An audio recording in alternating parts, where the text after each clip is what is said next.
नमस्कार दोस्तों, मैं सुनील कुमार आपका स्वागत करता हूं आपके अपने चैनल क्या ऐसा होता है। दोस्तों, कल का त्योहार आपको पता होगा, कल 3 तारीख थी और 3 तारीख में पूरे देश में अक्षय तृतीया का त्योहार मनाया गया। लेकिन क्यों मनाया जाता है अक्षय तृतीया का त्योहार, ये मैं आपको अपने वीडियो के माध्यम से बता रहा हूं। हालांकि त्योहार निकल गया है, लेकिन उससे जुड़ी हुई कुछ बातें आपको जाननी बेहद जरूरी हैं। क्या कारण है, क्यों मनाया जाता है अक्षय तृतीया का त्योहार? तो दोस्तों, सबसे पहले आपको पता है, आज हमारे हिंदू धर्म के अनुसार जो सबसे पवित्र नदी है वो गंगा नदी को माना जाता है। गंगा नदी, गंगा जी का नाम लेते ही बस ये लोगों को लगता है, हम लोगों को लगता है कि हमारे सारे पाप धुल चुके हैं। तो अक्षय तृतीया के दिन ही गंगा नदी पृथ्वी पर आई थी, इसलिए खास है। अक्षय तृतीया का त्योहार इसलिए खास है क्योंकि हमारे पापों को शुद्ध करने के लिए भगवान भोलेनाथ जी ने एक गंगा नदी, एक अमृतमयी नदी को यहाँ पर पृथ्वी पर भेजा था, जिससे जाने अनजाने में जो हमारे पाप हो जाते हैं हम लोगों से, वो उन पापों से हम मुक्त हो सके। दूसरा पॉइंट बता रहा हूं दोस्तों मैं आपको। आपने सुना होगा मुनि परशुराम जी के बारे में। जो परशुराम मुनि थे उनके बारे में आपने रामायण में काफी चीजें सुनी होंगी। वो हमारे जो मानव जाति के कल्याण के लिए काफी ऐसी चीजें छोड़ के गए हैं, ऐसी नींव रख के गए हैं, जिससे हम कुछ भलाई के कार्य कर सकें। आपको पता होगा, हालांकि अत्यंत क्रोधी स्वभाव के थे।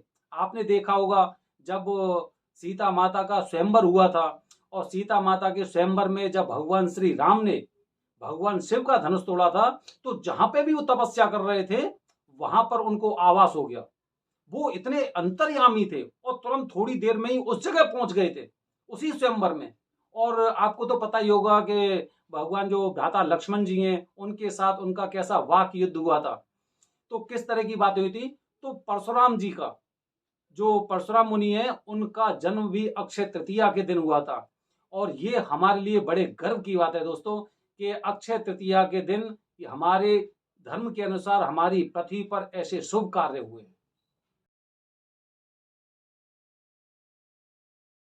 अगला पॉइंट बता रहा हूं दोस्तों, तीसरा पॉइंट।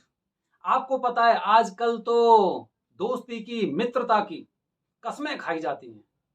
भले ही लोगों के संबंध उनके भाइयों से, उनके रिश्तेदारों से अच्छे हों या ना हों, लेकिन मित्रता की नींव आजकल वो लोग भी रखते हैं। और इस मित्रता की नींव को रखा गया था भगवान श्री कृष्ण और सुदामा की मित्रता ने। कहते हैं ना, आजकल क्या होता है, आजकल जो पैसे वाला इंसान होगा, पैसे वाले की दोस्ती पैसे वाले से ही होगी। जो गरीब लोग होंगे उनकी दोस्ती गरीब लोगों से ही होंगी। लेकिन वो एक मिसाल छोड़ के गए हैं हमारे पूरे मानव जाति के लिए, कि मित्रता के लिए जरूरी नहीं कि आपका जो धन संपत्ति है, आपके पास जो पैसा है, उसके अनुसार ही आपका मित्र होगा।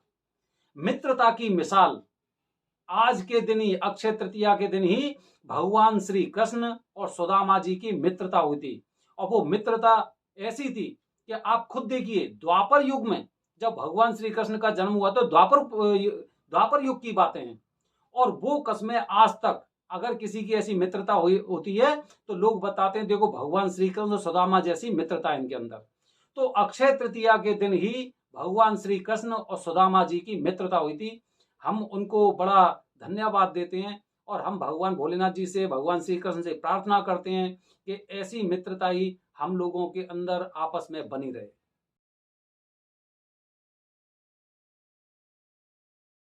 अगला पॉइंट बता रहा हूं दोस्तों, और अगला पॉइंट। आप कह रहे होंगे अक्षय तृतीया के त्योहार के बारे में हमने इतनी चीजें तो सुनी नहीं थी, और बता रहा हूं, सुनिए आप।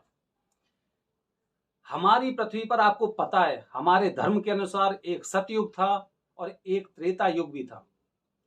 सतयुग और त्रेता युग की जो शुरुआत हुई थी वो अक्षय तृतीया वाले दिन ही हुई थी। अब आप अनुमान लगा सकते हैं सतयुग कैसा था, जहां पर किसी चोरी डकैती किसी चीज की चिंता नहीं थी। त्रेता युग कैसा था, जब पता चला कि पृथ्वी पर भी दानव पैदा हो रहे हैं, राक्षस लोगों के परेशान कर रहे हैं, उन्हें नुकसान पहुंचा रहे हैं, उनके लिए कष्टकारी हैं, तो भगवान श्री राम ने खुद जन्म लिया था। भगवान खुद आए थे। हनुमान जी के बारे में आपने सुना होगा, भगवान भोलेनाथ जी के बारे में आपने सुना होगा कि वहां पे वो भी थे। तो अक्षय तृतीया वाले दिन जो सतयुग और त्रेता युग का प्रारंभ हुआ था वो अक्षय तृतीया वाले दिन से ही हुआ था। कितना कितना कैसा त्योहार है कि इत्तेफाक, इसे इत्तेफाक भी बोल सकते हैं और इसे कुछ भगवान की कुछ नीति भी बता सकते हैं कि उनके द्वारा उसी समय पर ऐसे कार्य हुए।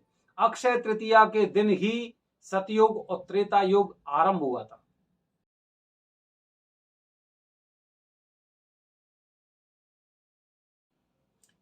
दोस्तों इसके बाद अगला पॉइंट बता रहा हूं मैं आपको, अगला पॉइंट याद रखना। आपको पता होगा कौरवों और पांडवों का युद्ध हुआ था। कौरवों और पांडवों का युद्ध हुआ था जिसे बोलते हैं महाभारत। महाभारत हुई थी हमारे देश में, हमारे देश में महाभारत हुई थी। और जब महाभारत हुई थी तो आपको पता है कि कुछ लोग गलत नीतियों पे चल रहे थे, कुछ लोग अच्छी नीतियों पे चल रहे थे। तो एक तरह से जो अच्छी नीतियों की उस दिन विजय हुई थी महाभारत के द्वारा। हालांकि कौरवों के पास असंख्य सेना थी जिनकी गिनती नहीं की जा सकती, और पांडवों के पास उतनी सेना नहीं थी, 5 भाई थे, लेकिन उस सेना से ज्यादा शक्तिशाली भगवान श्री कृष्ण भी इधर थे। तो महाभारत का जब युद्ध खत्म हुआ था वो अक्षय तृतीया वाले दिन ही हुआ था। आप बोल सकते हैं अक्षय तृतीया को सत्य की विजय हुई थी, अच्छी चीजों की विजय हुई थी, बुराई का अंत हुआ था। अक्षय तृतीया कितना कैसा त्योहार है हमारे देश का कि एक साथ गंगा जी, परशुराम जी, भगवान श्री कृष्ण सुदामा की मित्रता, त्रेता और सतयुग और महाभारत का अंत, अच्छा कार्य, अक्षय तृतीया इसीलिए मनाया जाता है।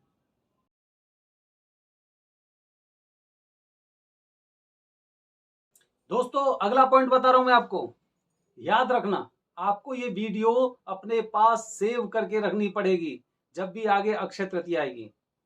अक्षय तृतीया आपको पता है कि जैसे कि खजाना, पैसा, धन दौलत, इसके लिए अगर कोई इंसान प्रार्थना करते हैं तो वो करते हैं माता लक्ष्मी जी की या फिर कुबेर महाराज की।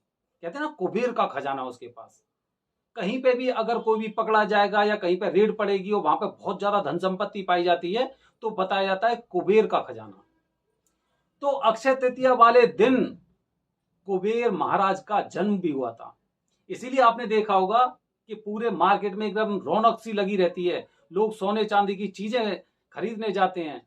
और अक्षय तृतीया वाले दिन लोग मानते हैं कि इस दिन जो भी कार्य करते हैं वो शुभ होता है।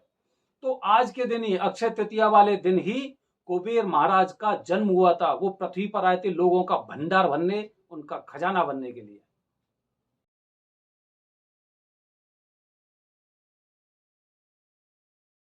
दोस्तों और क्या खास बात है अक्षय तृतीया में, बता रहा हूं मैं आपको।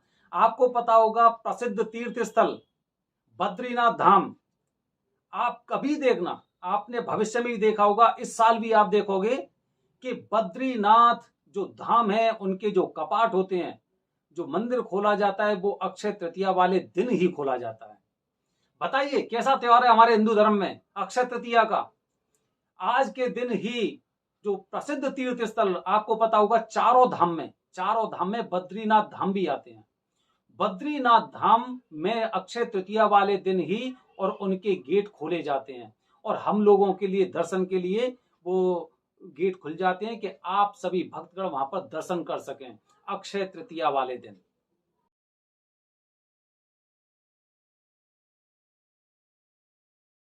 दोस्तों अंत में एक और महत्वपूर्ण जानकारी मैं आपको दे रहा हूं अक्षय तृतीया से संबंधित।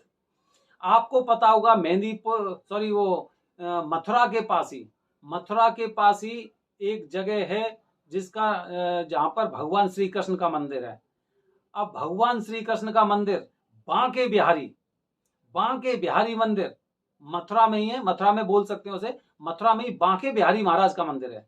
तो बांके बिहारी महाराज के जब भी आप दर्शन करने जाओ तो वहां पे आप देखना जो उनके जो चरण होते हैं, जो उनके चरण होते हैं वो चरण हमेशा ढके हुए रहते हैं। लेकिन अक्षय तृतीया वाले दिन उनके चरणों को एकदम ओपन कर दिया जाता है कि सभी भक्तगण उनके दर्शन कर सके, उनका आशीर्वाद ले सकें।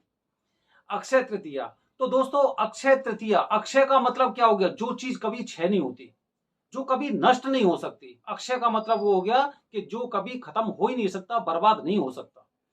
अक्षय तृतीया, तो इसीलिए वो तीज, जो तृतीया तीज, तीज वाले दिन जो अक्षय तृतीया होती है, अक्षय तृतीया होती है, अक्षय तृतीया को जब इतने संयोग एक साथ जब हमें पता चलते हैं तो हमें पता लगता है कि आज हम जो भी कार्य करेंगे उसका क्षय नहीं होगा, वो क्षय हो ही नहीं सकता, बल्कि यह है कि उससे आपके घर में संपत्ति बढ़ेगी, आपका जो पूरा परिवार है वो खुशहाल रहेगा। इसीलिए अधिकांश लोग आपने देखा होगा अक्षय तृतीया वाले दिन ही अपनी ऑफिस का उद्घाटन करते हैं, अपने बिजनेस का उद्घाटन करते हैं, नए कार्य करते हैं, अपने लिए अगर किसी को अगर मकान लेना है, अपना घर लेना है, तो उसके लिए वो अक्षय तृतीया वाले त्योहार को चुनते हैं। तो दोस्तों ये मैंने आपको जानकारी दी है अक्षय तृतीया के त्योहार के बारे में। अगर आपको ये जानकारी अच्छी लगे तो ज्यादा से ज्यादा लोगों तक इसे शेयर करना, जिससे अगली बार जब भी अक्षय तृतीया होगी तो आपको ये मेरे पॉइंट याद आएंगे और आप ये कहेंगे कि मुझे भी कुछ अच्छा कार्य करना है। आने वाली वीडियो में, अपनी आने वाली वीडियो में मैं आपको बताऊंगा कि इंसानों ने कैसे हर त्योहार को एक पैसे से जोड़ रखा है। एक कड़वा सच बताऊंगा आपको। धन्यवाद दोस्तों, जय हिंद, जय भारत, हर हर महादेव।